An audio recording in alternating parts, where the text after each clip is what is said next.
So এটা খুবই একটা লাইক যুগোপযোগী কোশ্চেন। যেমন এখন বর্তমানে এআই আসার কারণে যাদের প্রিভিয়াস কোনো নলেজ নেই বা যাদের হচ্ছে টেক ব্যাকগ্রাউন্ডেরও না, তারা জাস্ট সিম্পল কোনো প্রম্পট দিয়ে যা বা বলতে পারেন প্রম্পট ইঞ্জিনিয়ারিং করেও হচ্ছে আপনি যে কোনো একটা ওয়েবসাইট ক্রিয়েট করে ফেলতে পারেন, আপনি ফ্রন্ট এন্ড বলেন বা ব্যাক এন্ড বলেন। সো এখানে অনেকে মানে লাইক ডিলেমাতে থাকে বা ভয় থাকে, আচ্ছা যেহেতু এখন এআই দিয়ে সবকিছু করে ফেলতেছে, সো এখন আমাদের কি জব থাকবে বা আমার কি আসলে শেখা উচিত?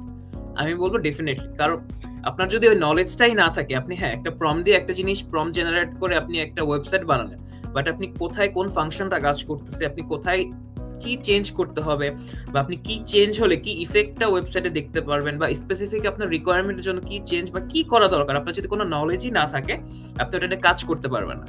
সো হ্যাঁ, এটা আপনাকে একটা সার্টেন লেভেল পর্যন্ত ফ্লেক্সিবিলিটি দিবে, সার্টেন লেভেল পর্যন্ত আপনাকে হেল্প করবে, বাট আপনার যে নলেজ এটার কারণে আপনি হচ্ছে এই জিনিসগুলোতে হচ্ছে আপনি হেল্প পাবেন বা প্রিভিলেজ পাবেন।